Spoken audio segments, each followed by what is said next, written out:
Voici maintenant notre rendez-vous demain à la une avec cette semaine. Une tendance plus que jamais en vogue à l'heure de l'été indien. On parle de la natation. Oui, la natation et plus largement l'univers de la piscine dont vous raffolez, ma chère Sandrine. Bien sûr, désormais les bassins sont devenus des lieux de vie où l'on ne vient plus seulement pour faire des longueurs, à l'image de la mythique piscine Molitor, devenue l'un des endroits les plus chics et les plus branchés de la capitale, Nikos. De Paris à Marseille en passant par Biarritz, le monde aquatique fait sa révolution avec des activités toujours plus folles, comme, tenez-vous bien, la nage de sirène. Je vous imagine bien en sirène. Comme ça ? Vous le faites bien. Voici un reportage de Léonie Berthe. Refaites un peu pour voir. Ça ?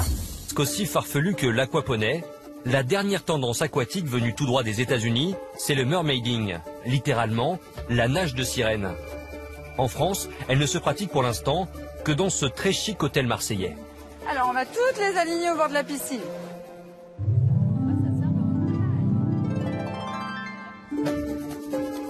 C'est Julia Sardella, une ancienne championne de natation synchronisée, qui a importé la discipline en France. La nage sirène, c'est le mouvement tout simplement de l'ondulation qu'on travaille en nage papillon, donc sans les bras, et équipé donc de la tenue de sirène. Au bout de la tenue de sirène, on a cette monopalme qui nous permet d'avoir un peu plus d'appui et de glisser vraiment sous l'eau et d'avoir des sensations de liberté.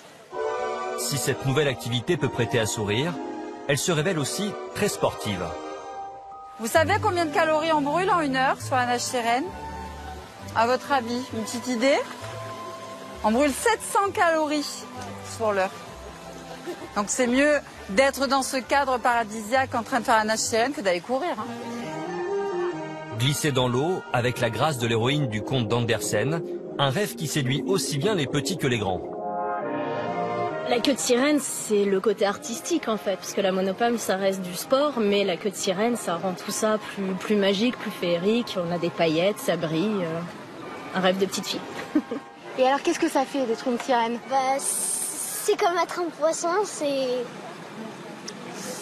magique. Allez, on se transforme.